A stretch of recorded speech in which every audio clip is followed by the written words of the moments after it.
कि ग्रामीण इलाके आज़ादी से लेकर के अब तक में आपने क्या बदलाव देखा है और क्या क्या नजर आया है? देखिए, बदलाव तो स्वाभाविक है। अगर 75 साल हो गए आजादी के तो बदलाव तो निश्चित तौर पर आपको दिखेगा।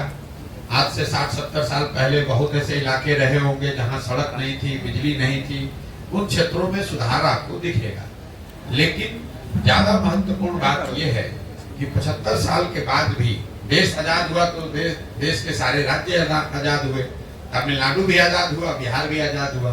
महत्वपूर्ण बात यह है कि 50 के दशक में बिहार जो देश के 5-6 अग्रणी राज्यों में था, आज बिहार देश का सबसे गरीब और पिछड़ा राज्य है। हम लोग चाहे वो प्रति व्यक्ति आय हो या विकास के दूसरे मानक हो, सभी मानकों पर देश में 27वें या 28वें नंबर पर है।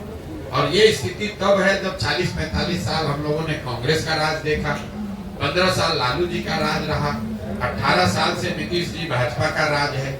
दिल्ली में आपने कांग्रेस यूपीए की सरकार देखी, अभी 10 साल से मोदी जी की भी सरकार देख रहे हैं। तो पदयात्रा के दौरान हम लोग पहली बात ये कहते हैं कि बिहार में ये ज्यादातर समय हम लोग इस पर बिताते हैं कि बिहार को किसने खराब किया, किसको हम लोग वोट दें, कौन सुधारेगा।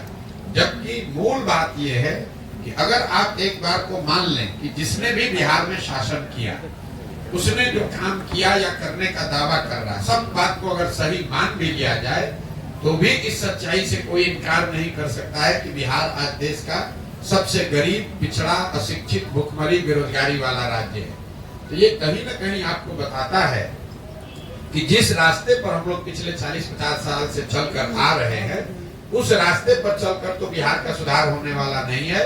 चाहे आप लालू जी को जिता दीजिए, नीतीश को जिताइए, मोदी को जिताइए, प्रशांत किशोर को जिता दीजिए, जब तक समाज के स्तर पर जिनकी जिंदगी, जिनके बच्चों की जिंदगी सबसे ज्यादा प्रभावित है, जब तक उनके स्तर पर सुधार नहीं होगा, जब तक उनकी सोच में परिवर्तन नहीं आएगा, तब तक बिहार में आमूलचूल परिवर्तन नहीं आ सकता है।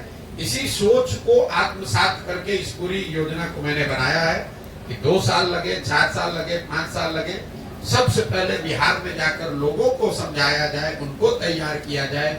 जब उनके बात समझ में आएगी तभी कोई बड़ा परिवर्तन आप देख पाएंगे।